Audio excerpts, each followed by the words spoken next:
It's the Locked On Flyers podcast for Thursday, May 23rd. Your daily dose of Flyers news, analysis, and high quality content that's talking National Team Development Program prospects. Good times.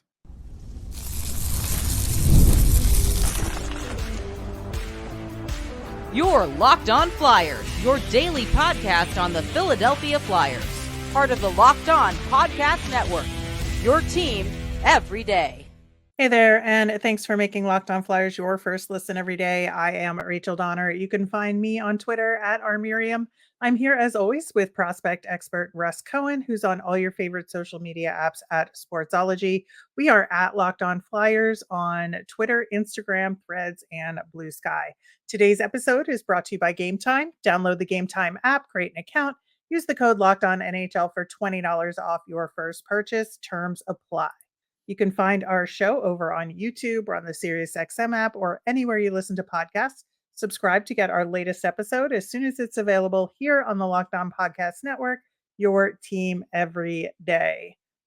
Russ, I am so excited about today's show because I love draft coverage. I love learning about all the prospects. And in our coverage so far of the draft eligible prospects for the 2024 NHL draft, we have actually focused a lot on Canadians and a lot on Europeans, if you look at the list. And so thought it'd be good to dig into the National Team Development Program group for the United States and get a few more Americans on our list here. And what is like the big picture on this year's development team group? Because I know last year, right, there were a ton of really top guys. Like, how does this group compare?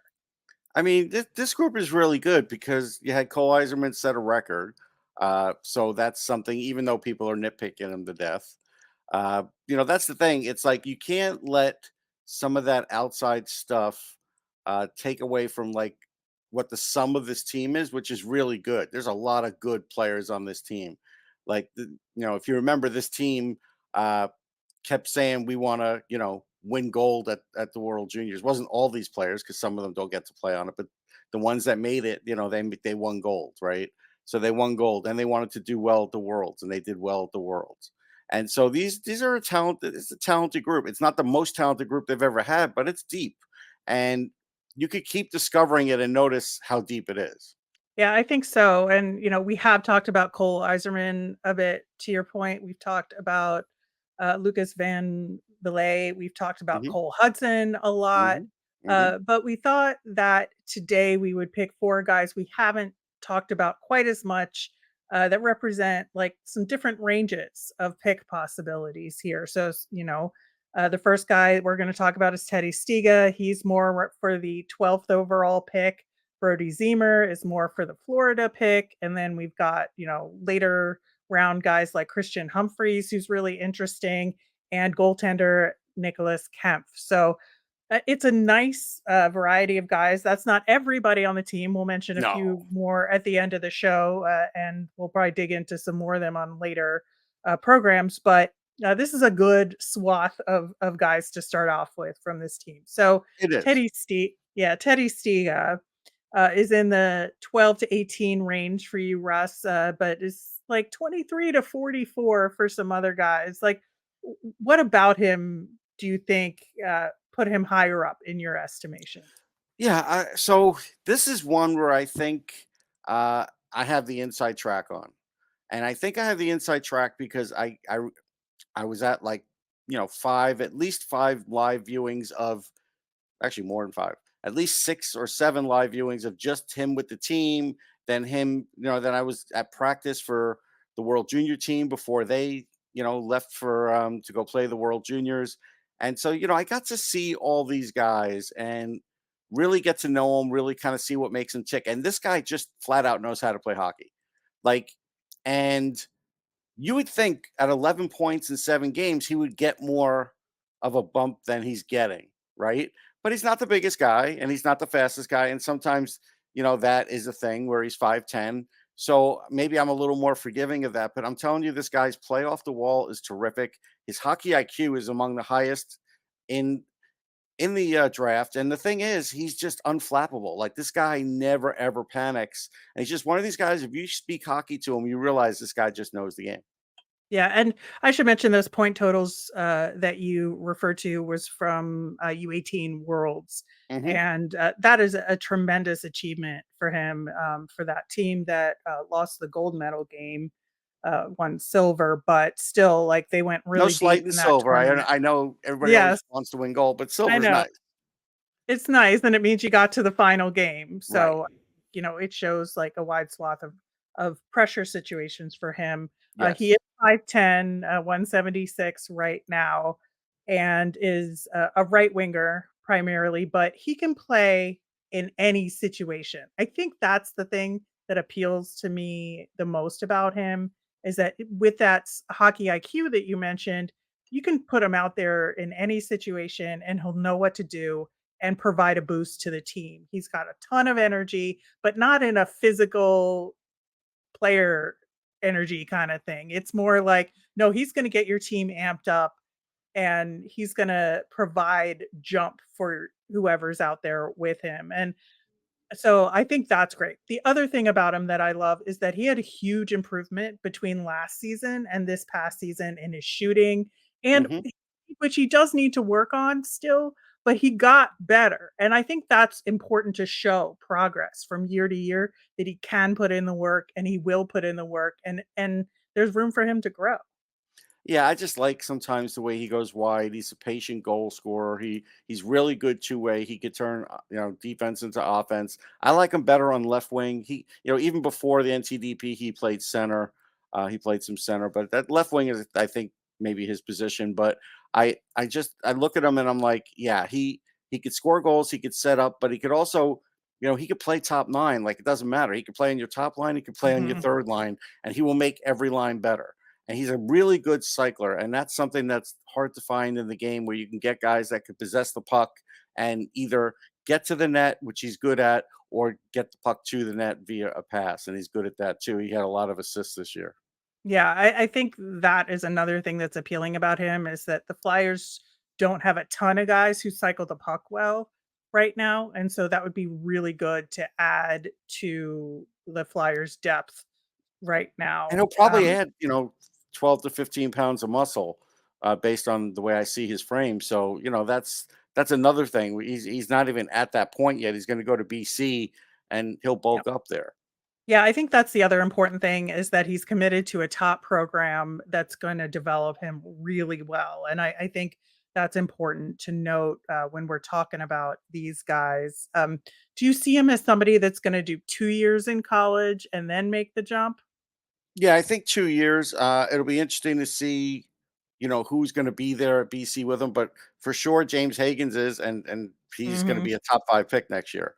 So if he gets to play with Stiga or Stiga gets to play with him, that's certainly going to help his point totals and everything else. So a team that's looking at him already knows that. And then um, Michael Hagens, James's brother, is there, so that's good for him. He's got Will Skaken there, who's also a teammate of his now. So he's got some bros from the team that he knows. Mhm. And I think he's a 2 year guy, though. I do. Yeah, I think so too. I think that, if you are a prognosticator, which you are not, I understand that, you're just an evaluator and a ranker, you do not, mock draft, but Yeah, I I think still do it, but I don't like doing it, and I am going to be doing it yeah, on Sirius XM. So it's just the way it is. It's part of the game. right, right, but I think, picking him at 12 might be seen as taking a risk or taking a gamble, but make the argument for the Flyers to take him at that Yeah, I mean, pick. again, if the Flyers say this is their guy, like in the draft, based on who's on the board, he might be my guy. Uh, if I've talked to a lot of other scouts and teams are really, standoffish about him, yeah, sure, I could, kind of ride it a little bit. And then if I have to try to trade up a couple spots, maybe I have to trade, one of my seconds to do it if I want to get him as well. But my whole thing is, yeah, I could put this guy, I think he's a second liner in the NHL. Uh, could put him on the left or right side and forget about him. And coaches love him. And he's just a guy like, I think he's, Joel Farabee plus. I think he's got similar traits, and I think he can be just slightly better than Joel Farabee because I think, and Farabee's a terrific player. Don't get me wrong. I really like what Joel Farabee brings, but I think he could be better. So do you think he'll still be there at the Florida pick? It's unlikely. I think that's unlikely, and that's the problem with the draft. It's like, that's why for me it's always important to decide who's your guy. That's who's your guy is more important than should I take him here?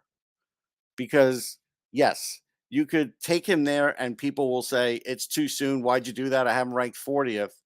But the idea is if they want him, if can find they see a vision for him, then it doesn't matter. Then you have to take him there. Right. Like, you know what I mean? That's Right. to me, that's the difference. Yeah. I think it's going to be interesting to see, if they pick him that high or if they think maybe he'll be around for that Florida pick and pick somebody else that they have higher on their board. But there are more development program guys to dig into. We're going to talk about Brodie Ziemer and Christian Humphreys coming up next. Buying tickets to your favorite events like the NHL and NBA playoffs shouldn't be stressful. Game Time is the fast and easy way to buy tickets for all the sports, music, comedy, and theater near you. Game Time is an authorized ticket marketplace of the NBA, which makes getting playoff tickets even faster and easier. Prices on the Game Time app actually go down the closer it gets to tip off. With killer last minute deals, all in pricing, views from your seat, and their lowest price guarantee, Game Time takes all the guesswork out of buying those coveted NBA playoff seats. My favorite part of the Game Time app is it's great for getting notified about those flash deals, and they let you save even more with zone deals, where you pick a section, let Game Time choose the seat, so there's no surprise fees at checkout as well. Also, your tickets are sent directly to your phone, so you never have to dig through email. Take the guesswork out of buying tickets with Game Time. Download the Game Time app, create an account, use the code LOCKEDONNHL for $20 off your first purchase. Terms apply. Again, create an account and redeem with the code LOCKEDONNHL for $20 off. Download Game Time today. Last minute tickets, lowest price guaranteed. On tomorrow's show, we are going to talk about any potential Matvey Michkov update that comes around. Men's Worlds is in the quarterfinals stages, so we're going to get into that and talk about the poll results from our weekly poll about a potential Flyers coach returning behind the bench and who you would like to see. So excited to talk about that. Brodie Ziemer is a winger who you have in the 32 to 38 range here. He's 5'11", 192 pounds, and he was captain at the U18 tournament for the team. Like, why do you think he was captain in this tournament? He was captain because he was a guy that's loose. He's a guy that also plays a really good two-way game. He's a guy that you want on the ice, whether you need a goal or you want to stop a goal from happening. He's just that guy you want to give a lot of ice time to. He's fast. He's another one that's really good two-way. He may be the best two-way guy that I've seen in this draft because he gets shorthanded goals. He's one of those guys. So, like, with the kind of style that the Flyers currently play, he's that guy. Like he would get those opportunities. And again, he's another one where if you look at him, so I do think there's something to the height thing because again, I hear like, he was fourth on the team in points, just behind Stiga, right? And so you look at that and you say, all right, that's pretty talented. Then you look at him in the worlds, and he had 12 points in 7 games, and yet not Right. enough people talk about it. So that's where I have to believe that some of that is the height factor, and then some of it is, yeah, he may not be like a burner right now, but uh, I can't find many faults in his game. And look, I've spoken to scouts, and they think, hey, 45 may be where he goes, and it may be where he goes, but I just think that, down the line, he's going to really prove himself and surprise some people that if he does slip to the second round, that he could be a real big value there. Right. Now, he has a really strong history even before playing for the development program at Shattuck St. Mary's. As we know, that is one of the top prep programs in the United States. He's a University of Minnesota commit. So again, Yeah, an excellent college strong program, program. which should develop him really well. So it does seem odd that people have him projected like mid to late second round, given his output, given all the improvement that he's made, and his strong pedigree. Like I just don't understand where the missing link is here. And I guess like maybe the height is the thing to your point, but It has to be I because I mean, you talk about being a weapon on the PK. You talk about his play on the power play. You talk about I could talk about his clutch goal scoring. He could shoot or pass. He could be that guy. He draws penalties. He's really good at that. He'll lay a hit like according to Instat, he's at 1.25 hits a game, and I think it's good speed, and I yeah. think it'll get better. So it's like that's a lot, and so maybe it'll take the interviews. This is where sometimes guys at the combine could make a difference. I'll give you a little insight. I spoke to G Bouillon 2 days ago, and it'll be coming out in an article. But what he did, one of the things that he did agree with me on is that sometimes the interviews are more important at the combine than anything else because that's your last chance to kind of like impress the teams and show them, about your knowledge and everything else about the game. And I think Ziemer will get people excited, get teams excited. I do. Yeah, I think, in some ways you want that to happen for him, and in other ways you're like, "No, let's keep No, it no, let a him little be in the second secret." round so he could be. Yeah, Yeah, I mean, I get it. And and I the could I could be wrong on this. It's just these are, when I have these convictions, this is what I go with. right. Now the Flyers, second round compensatory pick is at 51. So, given that, do you think there's a potential for him to be around, or is There's a he somebody chance. you take a There's a swing on chance. with the Florida pick? I mean, I have to kind of see the way the draft is going. And to be honest, if the Flyers took an offensive player with that first one, then they think they're going to probably take a defensive player with the second one and then roll the dice. So I think that's Mhm. kind of going to be the wait and see approach on that. But again, it's possible he could be there. So I think, it's possible that one of he or Stiga could be there, but I'm pretty sure one or he or Stiga is not going to be there, if not both. So, in terms of what he needs to work on and what his path to the NHL is, what are we looking at for Brodie? Just get faster, get stronger, like a lot of prospects. But everything else is good. Right now, he's 5'11", 192. So he's actually not going to put on that much as far as muscle. I think he's a guy that when he just gets his man strength, it's going to help lengthen out his stride. It's going to help his entire game. But I've had so many good viewings of this guy, and I struggled to put him in the bottom of the first round because I was like, well, prove it to me at the U18 Worlds, and he did. He had Yeah. 12 points. Absolutely. All right. Christian Humphreys, I think is an interesting conversation to Yeah, have. You have him in the 50 to 55 range here. So this is kind of in that compensatory pick area. yeah. He's 5'11, 170. He is from the Pittsburgh area, but we are not going to hold that against him because Pittsburgh does have a really strong youth hockey development community there. So I don't think that is something to be mad about. And most of No. his rankings are late second, early third at the moment. And the thing about him that stands out to me is that he's a really strong two-way player. Hmm. And that's always a good guy to have in your depth there. He's going to University of Michigan, another strong program, which will develop him well. So, like, what is your take on Humphreys? Yeah, so he's a guy I spoke to, I want to say kind of early in the season. And what I was trying to get out of him was like, what kind of player are you? Because he's really fast. This is a guy who's fast and he definitely could score goals. He had 4 goals, at the U18 Worlds. I look at him and I say, yeah, this is a guy who I think if he plays a little more consistent, because I did see some games where he was really, really good, and I saw some games where, he fell off the pace a little bit. I think Yeah. consistency is a thing for him. I do like his all around game though, and again, his speed is great.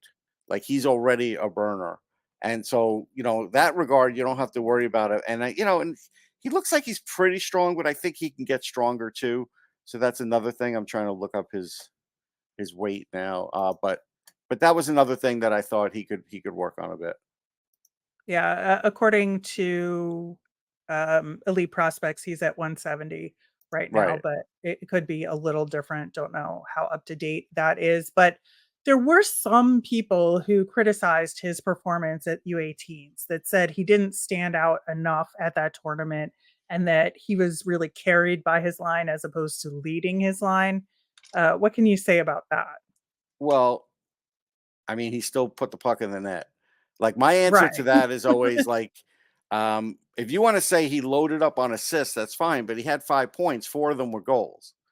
right. So I didn't feel that way because I feel like even if you play with Wayne Gretzky, you still have to be able to score, like no matter what. Because if you don't, you're not going to be on that line. Just as an example. So I felt like I wasn't as tough on him. I did think he scored at some really key times. Actually, He I did think, score in that gold medal game. yeah, yeah. To that. That was one of them that I was trying to remember. And so, yeah, you look at that and you say, yeah, there's something there with this kid. There is. But he'll definitely be around in that second round. Nobody's jumping on him in the first round. And so he could be that second round kind of really good payoff player down the road because he's got everything you want and he just needs more work and more reps. Yeah, I think, for me, I think he's more of a third round guy, but I think that it wouldn't be a bad idea in the grand scheme to take a swing at him with the second round pick that the Flyers have. Yeah, I think, I think it was with, and I think it was with Dylan Robillard he put out a teaser uh, about him talking about the Flyers. It's somewhere on Twitter, and he was very positive about it. So like just because he's a Pittsburgh guy, he's not against going to the Flyers. That's basically the point. So I think this guy has enthusiasm. Like when you talk to him, he's very upbeat. He is very I think he's smart and so I think yeah I would like him on my team. I get it, but again, what's his height? And He's that's at 5'11". yep. So you know, in today's NHL, if you're 5'11" and you're Jack Hughes or Connor Bedard, then it's like 5'11" doesn't matter. But Right, if you're not that, then all of a sudden all these other questions come into play, fair or unfair. Like that's right. just what seems to happen here. And so I think, but I think he's been, and he's not going to be a center. He's definitely going to be a right winger. But I think his play has been good enough that, yeah, he's going to get drafted. He'll have a good career at Michigan, and yeah, I think a team will take him in the second round. I don't know exactly what pick, but I do think that's where he's going to go because I think at some point teams are going to say, all right, who could we get that still can really push the pace, score a little, and come from a good program? And I think eventually his name comes up. All right. Well, we've got one more in-depth look ahead. That's Nicholas Kempf, who is a goaltender, and we are going to talk about him coming up next. There's no I in team, but there's one in Indeed, and that's the hiring platform you need to build yours. When you're hiring, you need Indeed. Indeed's the hiring platform where you could attract, interview, and hire all in one place. Instead of spending hours on multiple job sites searching for candidates with the right skills, Indeed's a powerful hiring platform that can help you do it all. And with Instant Match, you could over 80% of employers get quality candidates whose resume on Indeed matches their job description the moment they sponsor a job, according to Indeed and Data US. One of the things I love about Indeed is that it makes all the hiring in one place so easy because you get one step closer to the hire by immediately matching you with quality candidates. Even better, Indeed's the only job site where you only pay for applications that meet your must-have requirements. Join more than 3 million businesses worldwide that use Indeed to hire great talent fast. Start hiring now with a $75 sponsored job credit to upgrade your job post at Indeed.com/lockedon. Offer good for a limited time. Claim your $75 credit now at Indeed.com/lockedon. Terms and conditions apply. Need to hire? You need Indeed. All right, so goalie Nicholas Kempf, he is a 6'2", 190 guy.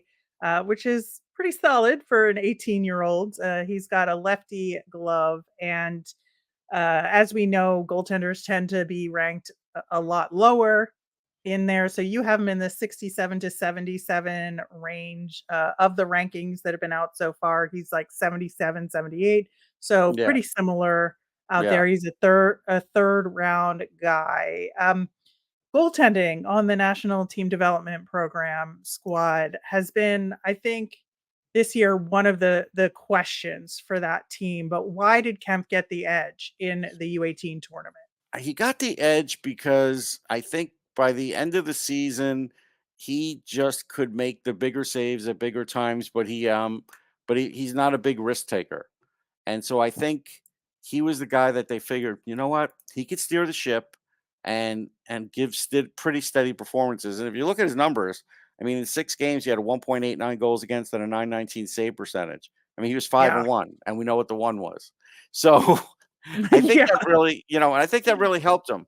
I think I look at him and I'm like, when you look at and a goalie gets picked apart even more than like a shorter forward or defenseman. And so, Fair. you Fair. know, because of the net, right? Everything's, everybody's going high. Uh, yeah, at 6'2", 190, I feel like he's a really good battler. I feel his glove hand's pretty damn good, and he'll probably get faster. I think he's pretty fast post to post, but I kind of would like to see him a little better. So, I like him. I like him in the third round. I don't like him, much earlier. If someone took him towards the end of the second because they need a goalie in their system, I think they could do a lot worse. And, he's on a pretty good pace bec- because this was his really first outstanding moment. And, well, he was really, really good, though, at the U17s, too. So can't take that Yeah. away from him. Regular season, not as good, but these tournaments, he's been really Right. good. That's a thing.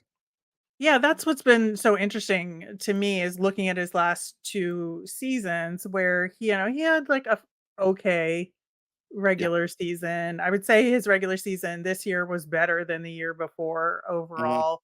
But you look at the U18 team in competition, he was at 897, a 2.99 goals against average. In the USHL games he played, only 870, a 3.88, goals against average. And then he just turns it around for these tournaments and plays exceedingly well. And it's just such a fascinating thing to me that he played really well in the U17s last year and the U18s this year. Yeah, he did have a shutout, so that's worthy of mentioning in that tournament. Mhm. I think he just gets ramped up for the tournaments a little more. Like uh, it's not like the team's that different because most of the time he's playing with the same team. I just think it's as simple as, hey, these tournaments, because they're all played mostly on the same ice. Uh, I just think he gets ramped up for it, and I think that's the big thing. He is going to Notre Dame. Notre Dame has, been known for good goalies. I mean, the Flyers have a Notre Dame goalie right now who they're not sure what to do, but when he was there, he was really good. Cal Peterson, I watched him in the regionals. He was really good. Right. So, I Yeah. mean, they've produced some goalies. Yeah, and I'm just wondering, I mean, obviously, you wanna pick a goalie almost every year in your draft, Yes. depending on how many picks you have. You just wanna keep that prospect depth going in goaltending, and I think that, the Flyers have, very clearly other than you have Carson Bjarnason, who's Canadian, but haven't had an American goaltender in No. hot second, that they've picked, It and wouldn't be so bad to get a guy like this and to offset Kolosov just to see because we don't know what's going to go on with him. that's what I wonder, and Bjarnason, I think, is, still has a long way to go here and has been playing on a not great team in juniors, so I think obviously picking a goaltender is very important in this year's draft. It's just which goaltender do you go for, and do you go for one with less risk, like a There's development program There guy? are better goalies than him, but the thing is they've got other things to do before they Yeah, get to goalie. That to yeah, me is the bigger thing. And I look at Drew Commesso, who's got similar height and weight, and I've watched him, and he's already 2 years into playing for Rockford, and he's 21, and so right now you're looking at him at 18. If he's at 21 and he's in the AHL, you're doing okay. If he follows even a similar path to Comesso, so I think and I think that's something you could look at. Yeah, I think so too. It's a very interesting question for the Flyers as they put together their draft board as to who and where they pick a goalie this year. Because again, I think it would be remiss of them not to in this year's draft. But there are some other guys from the National Team Development Program of note, some of whom we are going to dig into in later shows, including EJ Emery, who I think is a really, really good player. Oh yeah. And who else do you think we should focus on for the Flyers? Yeah, I mean, Max Plant, have we done a thing on him? I can't remember. No. Camille Bednarik is another one. Yep. Yep. I think Will those are two. Will Skaken too, if we haven't done anything on him yet. Yep. I think Skahan, those yeah. are three other guys that we'll take a look at some point that are later picks than the first round, in my opinion, but really good prospects to take a look at. Yeah. We will do that as we get closer to the draft. That will do it for today's show. We will be back tomorrow with those weekly poll results, any news updates, men's worlds, all that good stuff. Locked On has launched the first ever national sports 24/7 streaming channel on YouTube that's also available on Amazon Fire TV and the free Fire TV channels app. Locked On Sports Today is here for you 24/7, covering top sports stories of the day with local experts of Locked On, plus national shows covering every league. Find Locked On Sports Today now available on the free Fire TV channels app. Have a great day, y'all.